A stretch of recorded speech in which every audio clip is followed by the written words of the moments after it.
नमस्कार, राकेश गौड़ टॉक्स में आपका स्वागत है।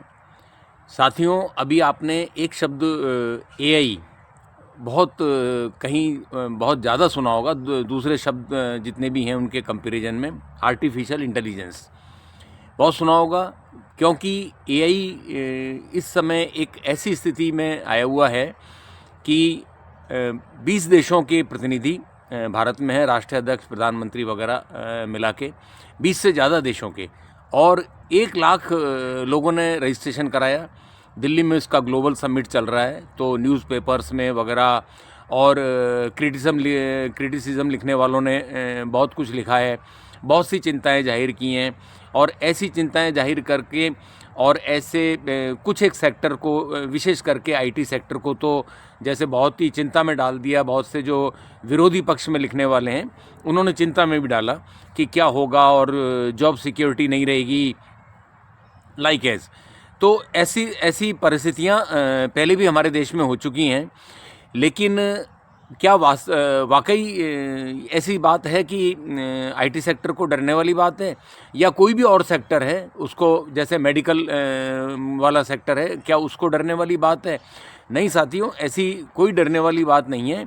ये जो जितने भी डेवलपमेंट के जितने भी इक्विपमेंट आते रहेंगे, नॉलेज नया नया आता रहेगा, ये मानव हित में होगा। इसको जितना मानव हित में लिया जा सकता है उतना मानव हित में लिया जाएगा, क्योंकि अब समय वो आ गया है कि एक ग्लोबल विलेज है, वर्ल्ड एक ग्लोबल विलेज है, सब आपस में इस तरह से जुड़े हुए हैं। तो कोई किसी का ऐसा कोई बड़ा नुकसान नहीं कर सकता, बल्कि कोई अगर कोई लाभ पहुंचा सकता है तो उसमें लाभ में बहुत सारे देश आपस में जुड़ के और एक अच्छी स्ट्रेंथ, और सभी अपना वेलफेयर चाहते हैं।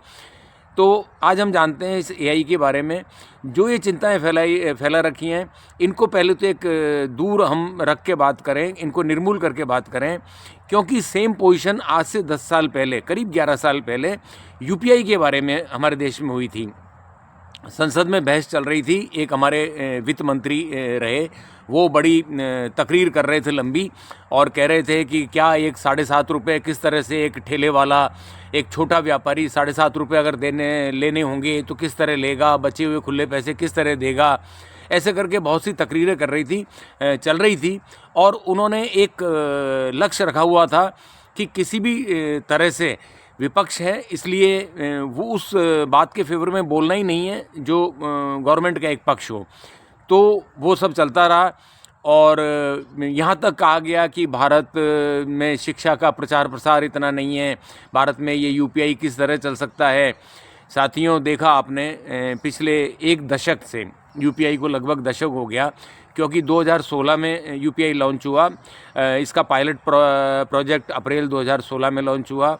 अगस्त 16 के अंदर ये पब्लिक के लिए लॉन्च हो गया, और पहला जो हमारा भीम ऐप था वो दिसंबर 2016 में आ गया। और आज हम 2026 में बैठे हैं और पूरी सफलता के साथ बैठे हैं। मुझे कहते बड़ा फ़क्र है कि मैं ऑस्ट्रेलिया में बैठा हूँ, और मैं मेरे जो भारत के कोई भी लेन देन के काम है, मैं यूपीआई से, फ़ोनपे से और गूगल पे से यहाँ बैठा हुआ कर रहा हूँ। लगभग दूसरे तीसरे दिन कोई ना कोई छोटा मोटा ऐसा काम हो ही जाता है, और मैं उसको यहाँ से कर रहा हूँ, और इस बात का मुझे फ़क्र है। तो जो चिंताएं जाहिर की गई थी, मैं उसमें सबसे पहले तो एक बात बता दूं कि जो चिंताएं जाहिर की थी उस समय कि बैंक एम्प्लॉयज़ की संख्या घट जाएगी, बैंक की ब्रांचेस जो है काफ़ी बंद हो जाएंगी, और ऐसा बहुत से, जैसा आज आईटी सेक्टर के लिए कर रहे हैं वैसा ही बैंक के लिए, बैंक एम्प्लॉयज़ के लिए कहा था। मैंने तो नहीं देखा कि 10 साल में किसी भी तरह से कोई बैंक एम्प्लॉयज़ की संख्या घट गई हो। वैसे ही वैकेंसी निकल रही है, वैसे ही स्टाफ आ रहा है, एक्सपेंशन बैंक्स का हो रहा है, मर्जर भी हो रहा है, और सब कुछ काम व्यवस्थित चल रहा है। जबकि कितने बड़ी संख्या में यूपीआई के ट्रांजैक्शन हो रहे हैं। यूपीआई के ट्रांजैक्शन इतने हो रहे हैं कि जो पिछला डेटा मुझे ध्यान है, हो सकता है थोड़ा सा और बढ़ गया हो, 70 करोड़ प्लस डेली का यूपीआई ट्रांजैक्शन है। अगर मंथ का देखें तो ओवर 1000 करोड़ का ट्रांजैक्शन है। और सुविधा कितनी है आज जो ले रहे हैं कि 20 ट्रांजैक्शन हम कर सकते हैं डेली, 1 लाख तक हम अमाउंट को भेज सकते हैं। और जो हमारा पर्सन टू मर्चेंट जो था ट्रांजैक्शन 5 लाख का था, अभी सरकार ने उसे 10 लाख कर दिया है। जैसे हम कैपिटल मार्केट में अगर हमें पैसा लगाना हो, इंश्योरेंस की प्रीमियम अगर भरनी हो, तो हम उसमें 10 लाख तक भी जा सकते हैं। और साथ में एक जो डिजिटल डेवलपमेंट हुआ इंडियन गवर्नमेंट का, इसके साथ में पहले 9 देश तो पहले से ही जुड़े हुए हैं, कतर, यूएई वगैरह, मॉरिशस, ये तो हर कुछ दिनों में कोई एक नया देश जुड़ जाता है। और मैंने जैसा आपको बताया कि मैं ऑस्ट्रेलिया में बैठा हुआ, मैं ट्रांजैक्शन यहाँ बैठ के कर ही रहा हूँ, और ऐसा मैं अभी कर रहा हूँ, ऐसा नहीं, पिछले साल भी मैं इन दिनों में ऑस्ट्रेलिया में ही था और मैं तब भी ऐसे ट्रांजैक्शन करता रहता था। तो ये एआई का जो एक विपक्ष या विरोधी विचारधारा के जो लोग हैं, वो एआई के बारे में ऐसा कह रहे हैं। तो आप थोड़ा सा इसके लिए यूपीआई का जो एक ट्रैक रिकॉर्ड रहा गवर्नमेंट का और भारतीय टैलेंट का जो रहा, इसमें 2 बातें प्रमुख हैं। एआई में भी हम उतने ही सक्सेस होंगे जितने हम यूपीआई में सक्सेस हुए। उसके पीछे कारण क्या है? कारण महज ये है कि हमारे भारत के पास में वो टैलेंट है, और जो सत्ता है, जो गवर्नमेंट है, गवर्नमेंट के पास में वो अपनी इच्छा शक्ति है। जिस इच्छा शक्ति से एक डिजिटल इतना बड़ा प्लेटफॉर्म खड़ा कर दिया, जिसकी बड़े बड़े राष्ट्रीय अध्यक्ष तारीफ कर रहे हैं। अभी आपने अगर 2 दिन पहले का स्टेटमेंट सुना हो, तो फ्रांस के राष्ट्रपति मैक्रोन जब इंडिया में थे, तो उन्होंने कहा कि भारत ने यूपीआई में वो करके दिखाया जो किसी देश से उम्मीद नहीं की जा सकती कि कोई देश कर सकता है। तो आज ऐसे ऐसे स्टेटमेंट उनके आ रहे हैं जो कि डेवलप्ड कंट्री हैं, हम तो डेवलपिंग हैं, डेवलप्ड कंट्रीज़ का ये स्टेटमेंट है। और तो एआई हमारे जीवन में क्या क्या सुविधा लाएगा और क्या क्या होगा हमारे जीवन में, वो थोड़ा सा हम इसकी तरफ देख लें। तो आज जो हम बैंक जाने से और बहुत से ट्रांजैक्शंस में कैश के ट्रांसफ़र से जो हमने निजात पाए और अपनी एक लाइफ को हम स्मूथ बना पाए। हम देखते हैं इंडिया के अंदर आप छोटी सी किसी थड़ी के ऊपर चाय पिएंगे तो आप यूपीआई पेमेंट कर सकते हैं। सड़क किनारे अगर फुटपाथ पे भी कोई कुछ चीज़ लेके बैठा है, कोई सब्जी है, कोई और कुछ सामान है, हम यूपीआई से पेमेंट कर सकते हैं। बड़े से बड़े शोरूम में जाके हम यूपीआई से पेमेंट कर देते हैं। वैसा ही कुछ एआई से होने जा रहा है। एआई से बहुत कुछ हो चुका है जो आपने देखा होगा। जैसे क्या क्या हो चुका है एआई से। एआई को आप अपनी मेडिकल रिपोर्ट्स डालिए, वो आपको ट्रीटमेंट भेज देगा। कौन सी मेडिसिन आप पे कैसा असर करेगी, कौन सी रिएक्ट करेगी, वो सब कुछ बता देगा। आप अपनी हेल्थ कंडीशन उससे जान सकते हैं। आप एआई को कुछ बोलिए, वो आपको टेक्स्ट बना देगा। आप एआई को टेक्स्ट दीजिए, वो आपको बोल के बता देगा। आप किसी और दूसरी लैंग्वेज में अपनी लैंग्वेज को ट्रांसफ़र करके किसी ऐसे व्यक्ति से, दूसरी लैंग्वेज वाले व्यक्ति से बात कर सकते हैं। लैंग्वेज ट्रांसफ़र मौजूद है, वो लैंग्वेज ट्रांसफ़र कर देगा। क्राइम को पकड़ने के लिए पुलिस के पास में एआई टूल्स बन चुके हैं, जो आधार की जो इंफॉर्मेशन गवर्नमेंट के पास है, उससे वो जो इंफॉर्मेशन को मैच करके और क्राइम को कंट्रोल करने में ये सहयोग हो रहा है। तो एआई काफ़ी क्षेत्र में आ चुका है। अब तो ये बात है कि इसको सुलभ कैसे बनाया जाए। अब जो काम जो हो रहा है, जो एक मिशन है, आप देखिए कि 1 लाख रजिस्ट्रेशन हुए हैं एआई के लिए, और कितने देशों से कंपनियां आ रही हैं और वो हमारे देश में एआई में काम करना चाहती हैं। तो अब जो एआई से होने जा रहा है वो ये होगा आने वाले टाइम में।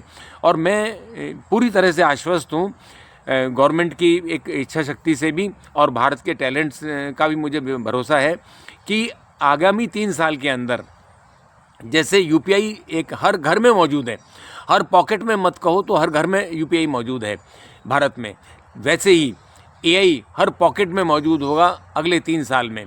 एक किसान को क्या फ़ायदा होगा? एक किसान जो है अपना क्रॉप अपनी जो है उसकी एक फ़ोटो खींचेगा, फ़ोटो खींच के और देगा, उससे देखेगा एआई से, तो उसको उसकी रेट, मंडी का भाव वो उसको मिल जाएगा। इसी तरह से और जो कोई चाहेगा, कोई किसी भी तरह का कोई काम है, आप देखिए एजुकेशन के अंदर एक बहुत मेजर चेंज आएगा। आज दूर दराज के क्षेत्रों में जो शिक्षा का वो स्तर नहीं मिल पाता उन बच्चों को जो स्तर शहरी क्षेत्र के अंदर मिलता है, तो वो स्तर उनको भी अवेलेबल होगा ड्यू टू एआई। क्राइम पर इतना ज़बरदस्त कंट्रोल होगा, जैसे जैसे एआई का विस्तार होगा तो क्राइम पर इतना कंट्रोल होगा, तो एक ये क्राइम कंट्रोल करने के लिए बहुत सहायक होगा। अब जैसा कह रहे हैं जो विरोधी मानसिकता के लोग हैं वो कह रहे हैं कि इससे डॉक्टर्स का तो काम ख़त्म हो जाएगा, सर्जन्स का काम ख़त्म हो जाएगा। ऐसा नहीं होगा। डॉक्टर्स चाहिए, सर्जन चाहिए, वो इमरजेंसी के लिए चाहिए। सर्जरी के लिए तो ऑलवेज सर्जन ही चाहिए, और डॉक्टर अगर फिजिशियन भी है तो वो इमरजेंसी के लिए चाहिए। इतनी ज़्यादा अधिकता हमारे डॉक्टर्स की अभी है भी नहीं कि सबको डॉक्टर सुलभ हो। तो वो 4 मिनट में अपना ट्रीटमेंट ले लेगा AI से, और ऐसा शुरू हो गया है। ऐसा नहीं है कि आज अब होना है, ऐसा ऑलरेडी शुरू हो चुका है। तो आने वाला जो टाइम है, ये आने वाला टाइम विदिन, आप कह सकते हैं within 3 hours, not more than that, हम देखेंगे कि जेब जेब में, हम पॉकेट में AI होगा, AI का टूल होगा, या उसका कोई ऐप बनेगा, या जो भी कुछ व्यवस्था आगे आएगी डिजिटल, वो होगी। और भारत इसमें विश्व को एक मार्गदर्शन देगा, और भारत का एक डंका बजेगा, ये मैं एश्योर हूँ। और जो ग्लोबल समिट का जो स्वरूप आपने देखा कि जो टाइम दिया था उस टाइम में उसको ख़त्म नहीं कर सके, एक दिन एक्सटेंड किया, और मुझे आई होप, मुझे आज का ध्यान नहीं लेकिन आज भी एक्सटेंड हुआ होगा, क्योंकि इतने लोग आए, इतने जो है वार्ताएं हों, इतने विचार रखे जाएं, और इतने लोग उसमें अपनी एंट्री चाहते हैं, तो कैसे संभव था कि उस समय में ये हो जाता। तो भारत आने, देखिए साथियों, हम देखेंगे, आप देखेंगे, मैं भी देखूंगा, भारत फिर एक बार जैसे UPI में डंका बजाया वैसे ही AI में डंका बजाएगा। हमारी सभी की शुभकामनाएं हैं इसके लिए कि हमारा देश जो सोने की चिड़िया थी वो सोने की चिड़िया रहे, और अग्रणी था, और अग्रणी है, और अग्रणी रहेगा।